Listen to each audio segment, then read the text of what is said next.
but we get 0 out of 100.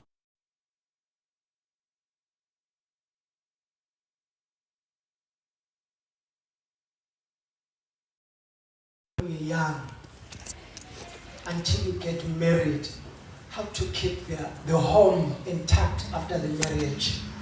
That material is available in the Adventist church. Fair enough to say, but we fail very hard when it comes to our families. As if azange sizwe lutho ngomndeni. Also fair enough to say, akhona ama-families that are doing so great. God bless them. uNkulunkulu akenzanga phutha ngokudala umndeni. It's men nobubi bakhe. Oshinthe ubaba waba yisilwane emzini wakhe. Washinthe umama waba yisilwane emzini wakhe. When Ellen White teaches, it says the man husband is the belt that binds. Abantu abasha balensuku zanamhlanje amabhrugu abo basafaka amabhanti babusithole. Mangakufakanga ibhanti ngathi akuphelelanga kahle, ngathi lizowe ibhrugu lawo. So husband binds the family together. Mase ihambe ngenali ibhandi family yakho. Yona inkinga kamama, akuyona inkinga yabantwana, nguwe baba. You do not bind that family together. Stewardship is taught so beautiful in this church. If we had followed the concepts of his stewardship, we'd be doing fine financially. Nothing now about financial stresses. Now church board say passes sponsor money. But because we are bad stewards, there is no money. Individually we don't have money, but all these concepts are taught so beautiful. At one point in this church there was an investment offering. What you say uNkulunkulu ngizotshala ispinach la. Mangisithengisa ngathola 200 rand izokunikezwa 50 rand. So mina uNkulunkulu ngizotshala uzosimilisa uzowaletha ama customer ukuze uyithole 50 rand yakho. And God will bless you that. That is all investment. That is all in the stewardship department. We fall short on all the concepts that are taught so beautiful in this church. It is only proof that we are humans.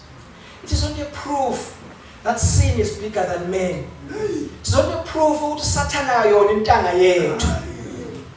Akanandaba ne-head knowledge yethu. Unendaba nenhliziyo nokuxhumana kwayo noNkulunkulu. That's all that matters. For our meditation today, let's get my glasses.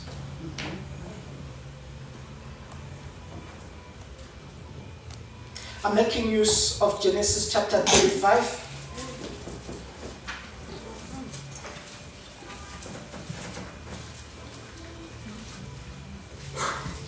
Genesis chapter 35, I'm looking at verse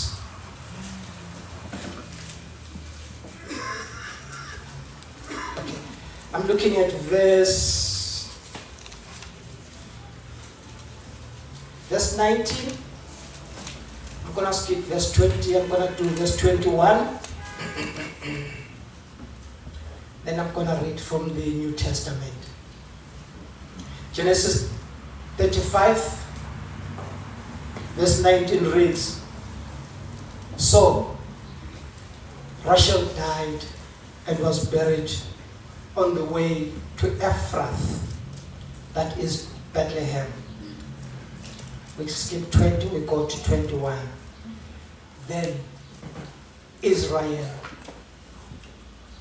journeyed and pitched his tent beyond the tower of Edar.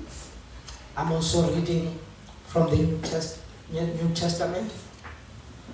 I'm looking at the book of Titus.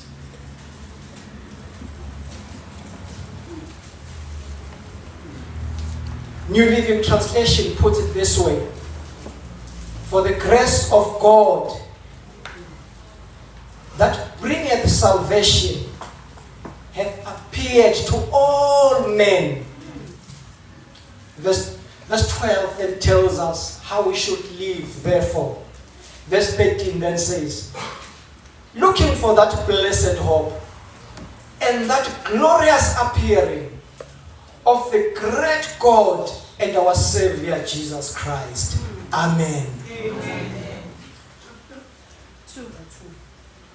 Titus 2, 11, 12, and 13.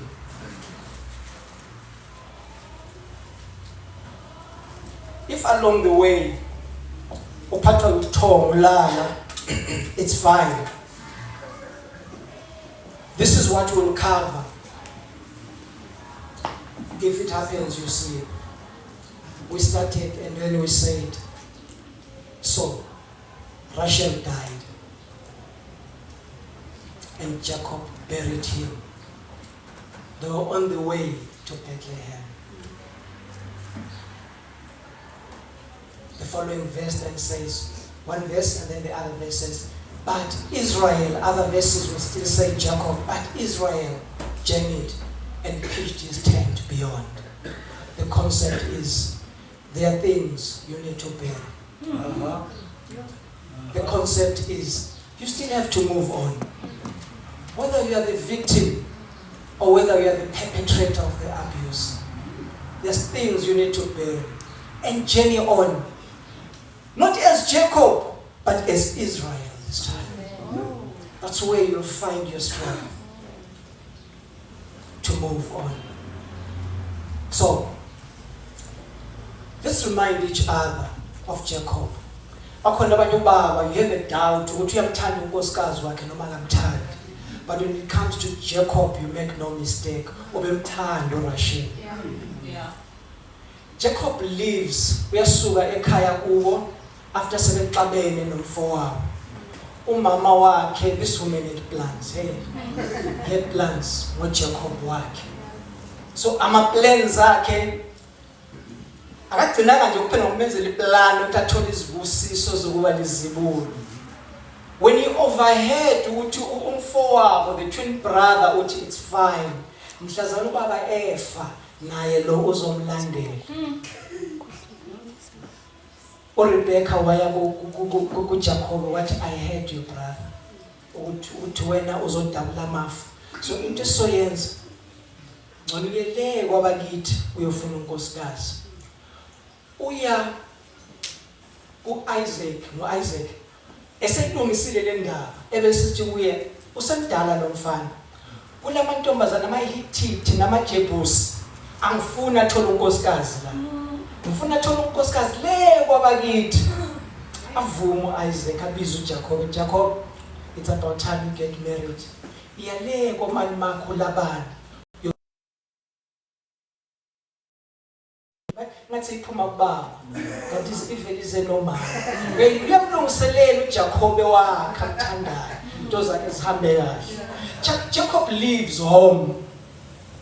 His first night ephumile kubo ilahlangana khona noNkulunkulu. At times mawusayihamba inkonzo ngoba inkonzo yasekhaya awakabe right. Somewhere in between you need to meet God. On a one-to-one and say, I believe in this God. Akuseyona inkonzo yasekhaya kodwa seyinkonzo yami soNkulunkulu wami. First night aphumile kubo uJacob is tired. I'm sure benamandla emafulufulu ethi I need to cover ground. So he might have traveled quite a long distance. Mayelala, the only thing he needed, he found a smooth stone one. I can put my head here and sleep. Walala Jacob.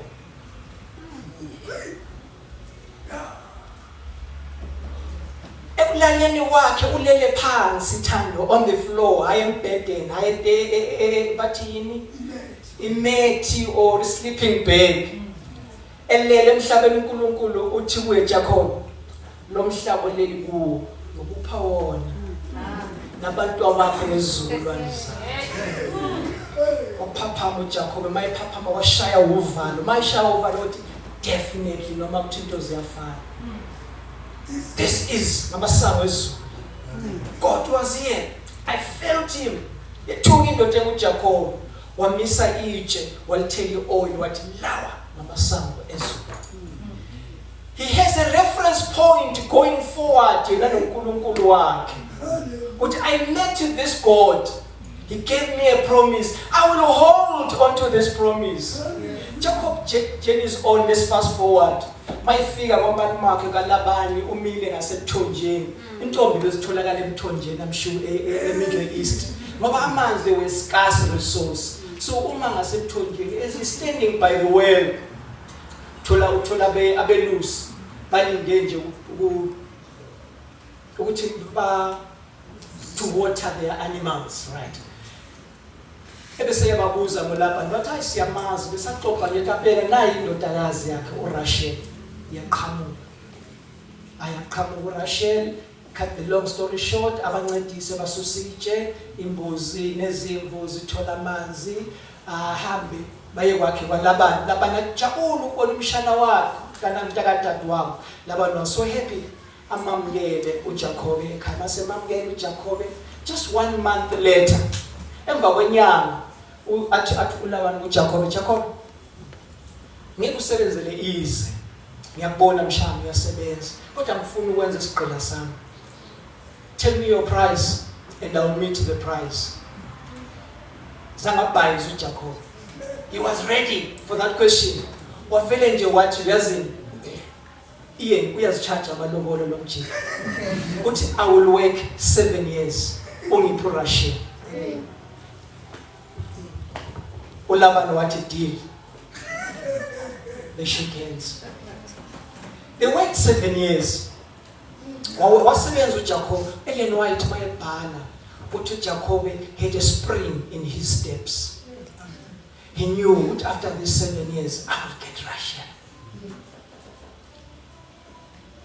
Kwaba ubalo 7 years. After 7 years, Nkosi yami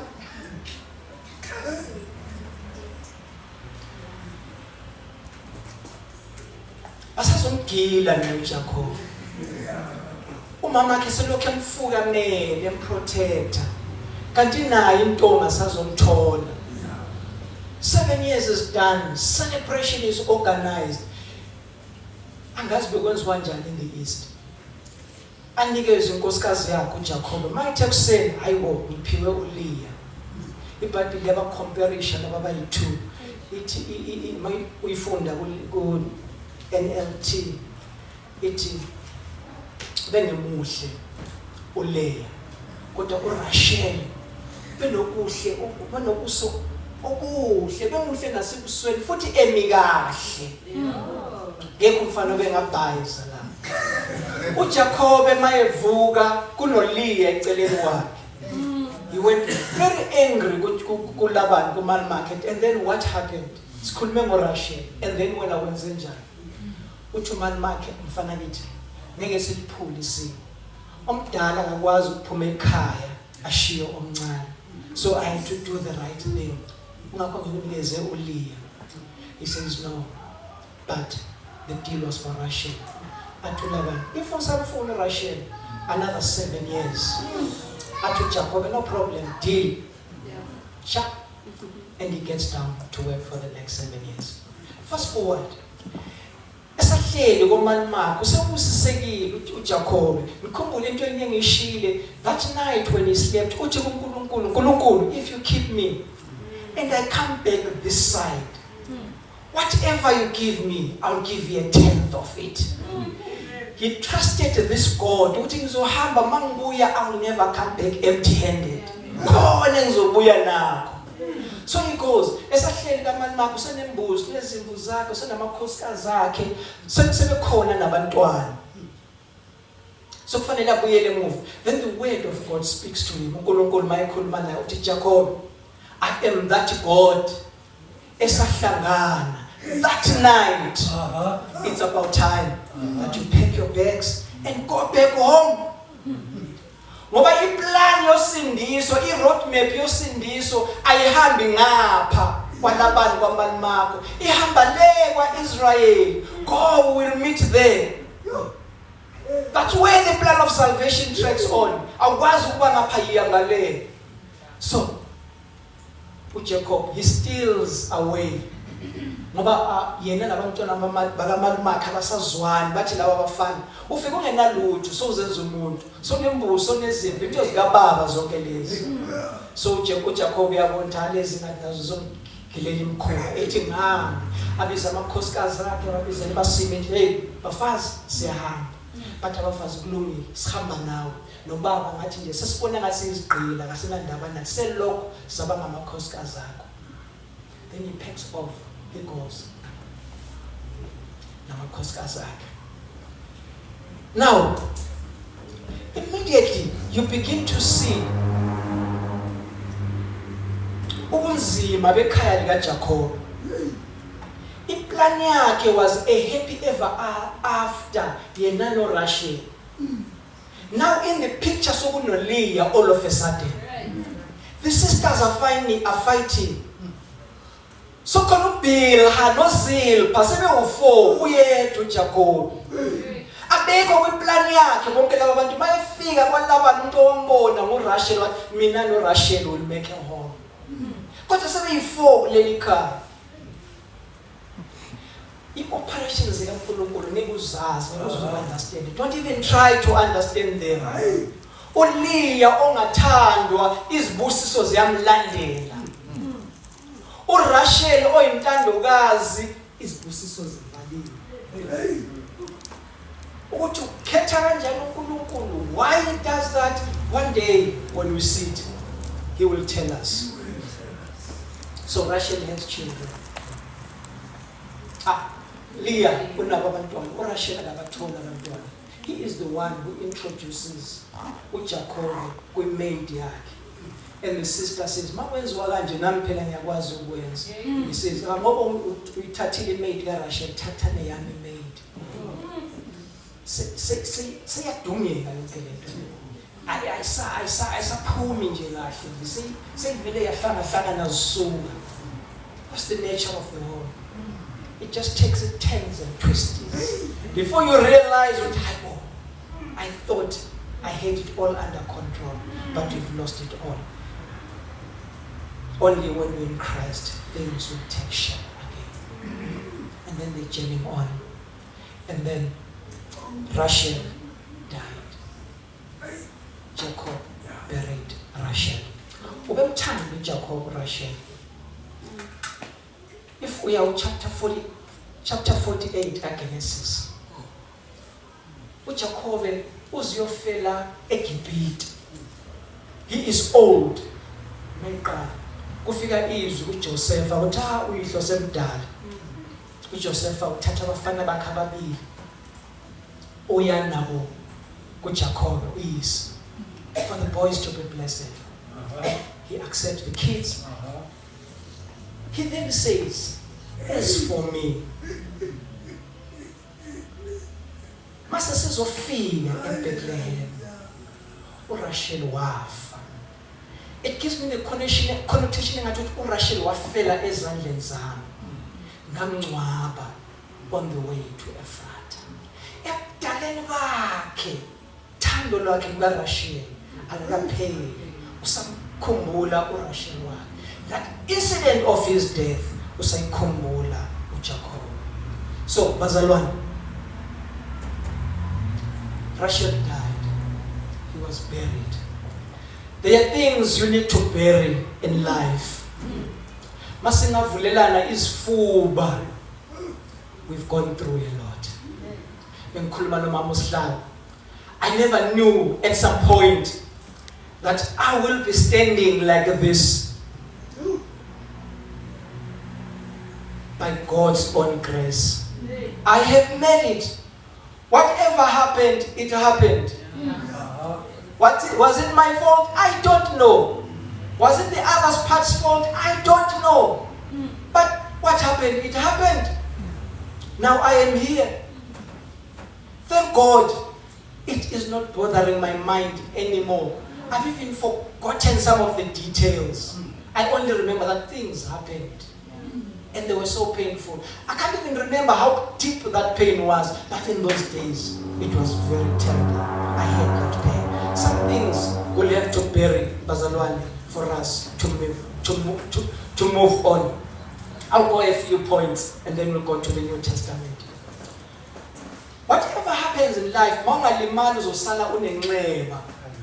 but it is not wise ukuthi mhlazana ukukhumbula ingozi yakuvelela usuyaqhwaya lelinxeba ulivule futhi igazi liqalele phansi ukubleed.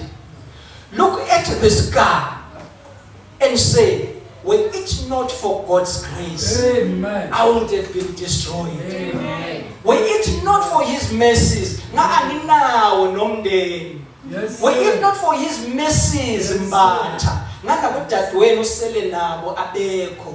But by God's mercies, usasho ukuthi nabo dadewethu angibazi ukuthi but someday you and your sisters will meet. Ungashaywa isilonda and sibidle futhi. Look at it and move on. It is true. We might not forgive. We can forgive. We might not forget. But ungakhohlwa kwethu akusho ukuthi siyagubhulula amangcwaba kaRasheli. Simise futhi uRasheli. uJacob wafaka itshe lesikhumbuzo. Put the stone for remembrance, but move on. It is done. It is the deed that is done. I want to read something that comes from Steps to Christ. It says, a discouraged soul is filled with darkness, shutting out light of God from his own soul and casting a shadow upon the path of others.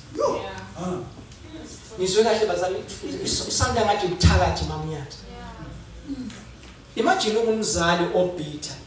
Ithi wena sowuvalile inkazimulo kaNkulunkulu, inhliziyo yakho soyivalile imnyama nje. Awusadingi lutho ukukhanya okungenayo. But I was damaged wena wedwa. You also casting a shadow of darkness. Kwabanye abantu abakuzungezile ongumzali namagqubu nenhliziyo yobuhlungu. Lo muntu wakuzisa ubuhlungu dala wemka lokudala wafa nokufa. Lezi zinto zakho zenhliziyo yobuhlungu zidlulisela kulabo abantwana abangenacala bekade bengekho usenza zonke lezi zinto zisenzakala. Khulula umoya wakho, khulula inhliziyo yakho, unikele konke kuNkulunkulu. Bury some of these things. Bury them deep and forget who was ngcwaba kuphi and move on. Amen. Sometimes, bazalwane, be careful when you voice out. This is the second point. Be careful when you voice out your anger about some things. Someday you'll be healed, you'll turn around. But labo bantu ba-influencile ngeke uzukwazi ukubalanda ukuthi bazalwane sekuguqukile, come back, seku-right. Mama ushumayela ivangeli ukuthi omama baseDobsonville East bayahleba. Uzufundise naba abaseduze nawe ukuthi baseDobsonville bayahleba. They grow with that impression. All of a sudden you turn around, omama baseDobsonville, they are so sweet. They are prayer warriors. Kunabanye abasebambelele lavangelo waphalona ukuthi bayahleba. Uzoba nawo amandla okubashumayeza na ukuthi ngangiqamba amanga ngangaboni kahle. So before you say anything negative, be sure what you say. Rather keep it in. You will do the damage ongeke ukwazi ukuyilungisa kusasa. The trending statement is that amadoda yizinja. Yes. It is based on experience yomunye umuntu. Ayizubuhlungu ngomuntu wesilisa. But they are good men. That opened a service for us. It shows you basekhona obaba that will say, my responsibility laba bantwana. I will sit for these kids and look after them. But the overall statement just negates is if there's a madoda ngathi ngabantu nje abangena direction. Number 3. All have trials and difficulties in their lives. Now wena. You're not the first, neither are you the last. Fundisa umbhele wayenkulumo yakhe yokuthi In life, there's 3 stages. Uhlupho lumila inkinga or trying times are in the middle. Either you're still on this side going towards the trying times, or you've gone past the trying times. You are on the other side of the trying times. So, but all of us will go through the trying times. Yeah. Whether in our youth, whether in our old age. It is so unfortunate. Abanye abantwana they go through the trying times besesebasha bengakabona ubuhle labazothi uNkulunkulu ngiyakubonga ngalokho. But who knows, in their old age God might come through and they will look back and make it an experience and say, if it was not for the Lord, I would have perished.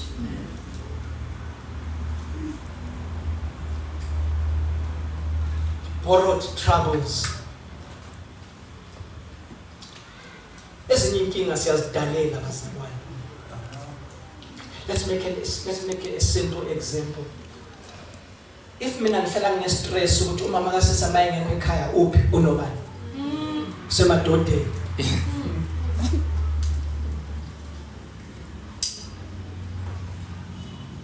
I'm borrowing this trouble. It's not a problem. I'm creating this problem. Some of the problems esinazo, we created them zibe zingekho. Created them sizimises phila. Ubabone bebabili bekhuluma, oyedwa waphakamisa amehlo ahlangana nawakho. Wathi bebekhuluma ngani? You very sure ukuthi ngimone the way ambheke ngakhona. Bebekhuluma ngami. Bathena obazwami. Now last week ngibabonile attitude yabo. This time I caught them. Ngabonile emehlweni they were talking about me. Wayidala lento le wayimisa. Uzuyazi bebethini bebekhuluma ngezicathulo zami. Wayidala wayenza yaphila lento le borrowed problems. We create some of these problems. Zibe zingekho and make them leave. You know, when people talk about me, we take awusemfishane. It's fine, sorry, Ian. Last time is example. Example your song, about Ian. An old English preacher. Abangani bakhe befuna ukumenyelisa nje bekhuluma izinto ezimbi ngayo. Uthi engathi soyashumayela kodwa uyazazi ukuthi wenza lokho nalokho kubi. He says, "Madoda, mina niyazi okuncane ngami. I know a lot okubi ngami, more than lokho enikwaziyo nina. Abantu bazi into encane kanje ngawe. So ufuna ukuyenza issue kodwa uyazi wena waseziningi ezimbi ngawe, bigger than even this. So just tell them, guys, it's small. There's bigger issues enginazo engisazilungisa noNkulunkulu. Nani ngihleka ngongareturn time. There's other things bigger than that. Mina noNkulunkulu sisazilungisa. Don't borrow problems. Don't make other people make their problems your problem. Abafuna ukuhleba, it is their problem, it's not your problem. Abanenkinga lokufishane bami, it's their problem, it's not my problem. Amen. Let them carry their burden. It's not mine. Mangaba join ukuthola lo mthwalo. Ekugcineni bazalwane, how do we love them? When we put their mistakes in the forefront. Njalo nje mawuqhamuka uthandeka angimfuni lo yazi wangenzani. How do you begin to love them? Ayizokushintsha ivesi eseBhayibhelini ukuthi wena wezubuhlungu kangakanani sizoshintsha ngoba wena ubakuzwisa ubuhlungu. It will remain injalo ukuthi love one another and forgive one another. Ayizokushintsha ngoba wena wezubuhlungu kakhulu. It stays. Yes, love one another, forgive one another. Ayina condition ukuthi ngaphandle kwalabo ababu. Irregardless ukuthi bakwenzani. Irregardless ukuthi uyahlupheka namhlanje ngenxa yabo, ithi love them, forgive them. That's the way. Now, how do you begin to forgive them? How do you begin to love them? When you always phambi kobuso bakho kunamaphutha abo. Noma sebenza okuhle ngeke uzuzubone. Amaphutha abo ezegijima avale bonke ubuhle ababenzayo. Let's bury Russia. And then the Bible says, asiqedeni bazalwane, lunch is prepared and lunch is good. And then Russia was buried. I think we grasped the concept. Let's leave some things and move on. Light, much lighter. You know, bazalwane, I read from the New Testament. That was Titus. Titus here. For the grace of God that bringeth salvation hath appeared to all men. Looking forward to that blessed hope. Bazalwane masilungiseni lapha sibambeni kahle le concept. Masinga understandanga i-value yokuza kukaJesu okokuqala. Angeke si-understande ubuhle bokuza kwakhe kwesibili. Ukuza kwakhe kwesibili is just an event. But okwenza ukuthi ukuza kwakhe kwesibili kusithethele injabulo, it is his first coming. The first coming prepares for his second coming. Awukwazi ukujabulela ukuza kwakhe kwesibili ungakakuzwisisi noma ungakakujabulela ukuza kwakhe kokuqala. That is where your salvation and my salvation lies. Yes, sir. Yes, sir. So Titus writes, for the grace of God that bringeth salvation hath appeared to all men. That is Jesus. Elishiya izulu mamnyathu ayithi ngesixhosa izulu laqongqotha. Is that correct? Yes. Izulu laqongqotha, took the best out of it. Athi umfundisi he says okwenziwa lizulu when men fell in sin fana nokuthi umntwana mayechitha amanzi, umama aye kwi-wardrobe ayothatha ibhantshi lami azosula ngayo le mess enziwe ngumntwana. That's what heaven does. Ngoba umuntu esonile abadinga ngasikorobo bofuna the best suit yezulu ukuzokoroba la umuntu onekhona.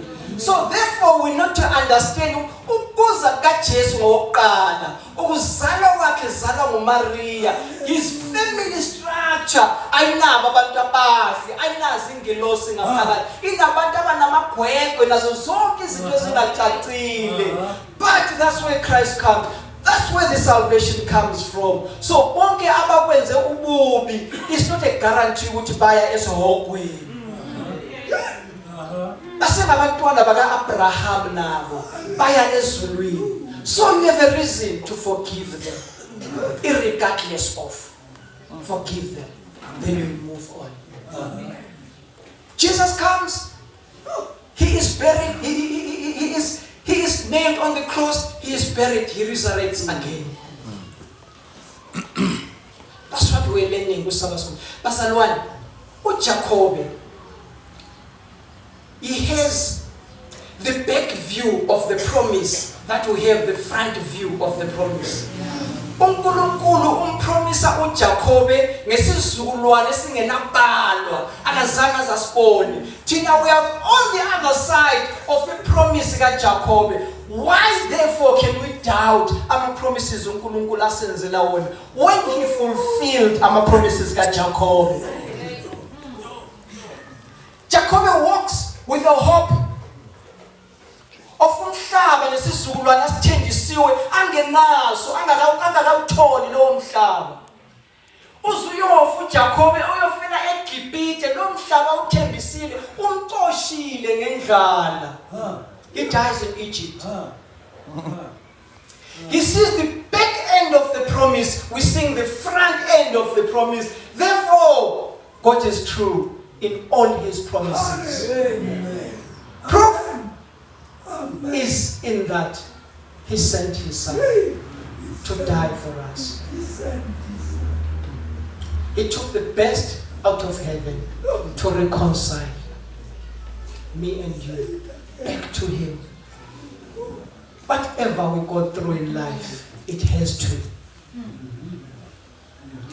You know, masikhuluma about burying Russia. Sometimes ingqondo yethu ivele igijimele kwizinto ezimbi ezasehlakalela. There's some good things we need to bury and move on. Khona ezinye izinto ezinhle ezake zakwenzakalela ezikwenza ukuthi ube nale pride ezokwenza ukuthi ungaliboni izulu. Bury them also.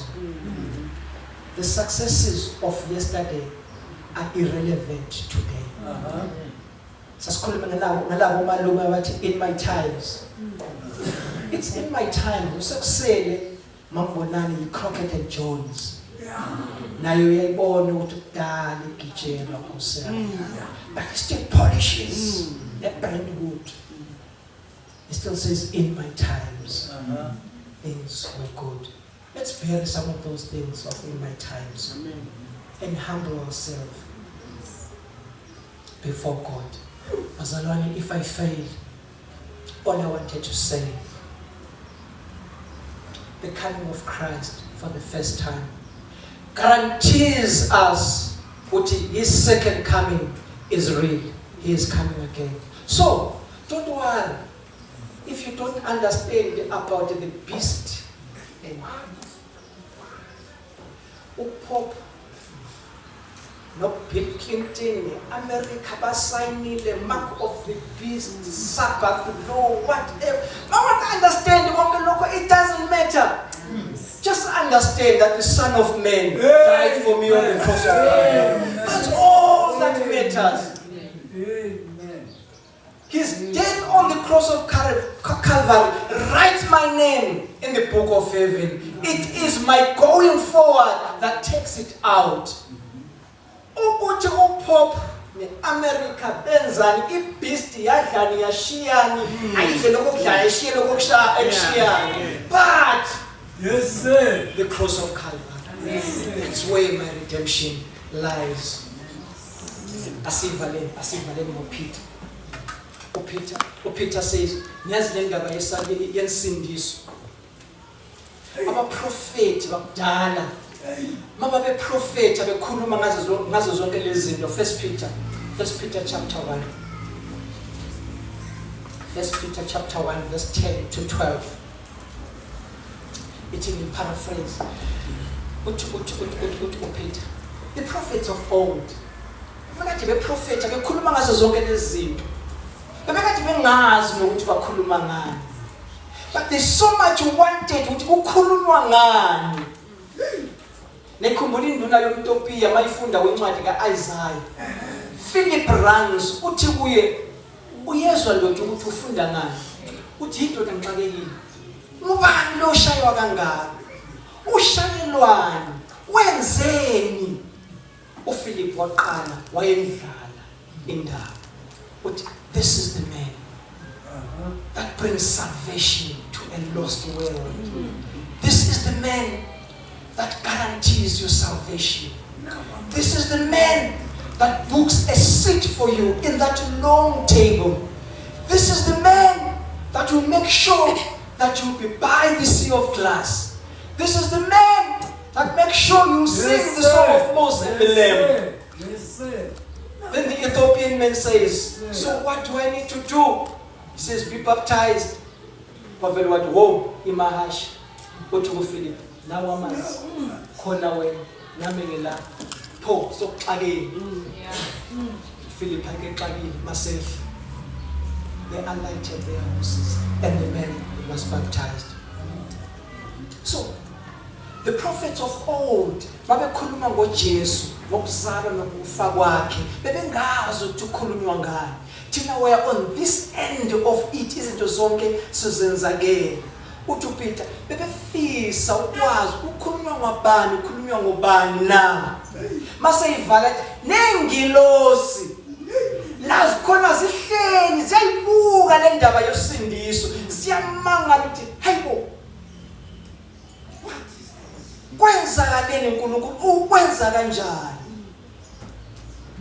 on the ark of the covenant khona imithetho elishumi phakathi komphongolo wesivumelwano umthetho mambonana the mystery ebekade ukhulunywa ngoPaul kusaba school uPaul uthi yini namaJuda nibamba umthetho la ndifuna bonke basokwe mangimtshela imfihlakalo eningayazi basokile abasokanga phela mabele connection abasoka inhliziyo bazonibona izulu that's the mystery uPaul ayisusayo so on the ark of the covenant ngaphakathi komphongolo wesivumelwano khona imithetho elishumi the law that men could not keep failed dismally uvalwe ngomusa kaNkulunkulu amen grace mercy and the law they kiss these two cherubims on the side esibhekile on this Shekinah glory uNkulunkulu ukwenza kanjani umusa nobulungisa kuhlangane kodwa ungabukhona ucompromise law and man singa compromise umusa kodwa konke kuphumelele that is the mystery of salvation we will never understand hence Ellen White says for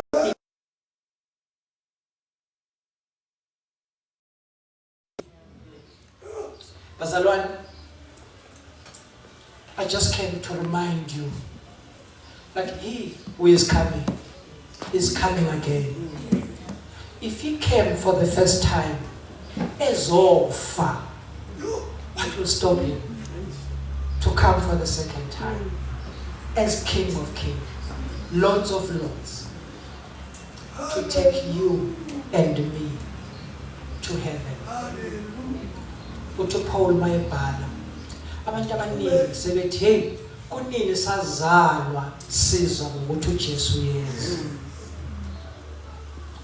uthi Paul ningakhohlwa ulinde nina niguquko akekho noyedwa ongafuna ukuphithuka everybody must get their chance and squander it or get their chance and utilize it ncwadi yabaHebheru it writes about the heroes of faith.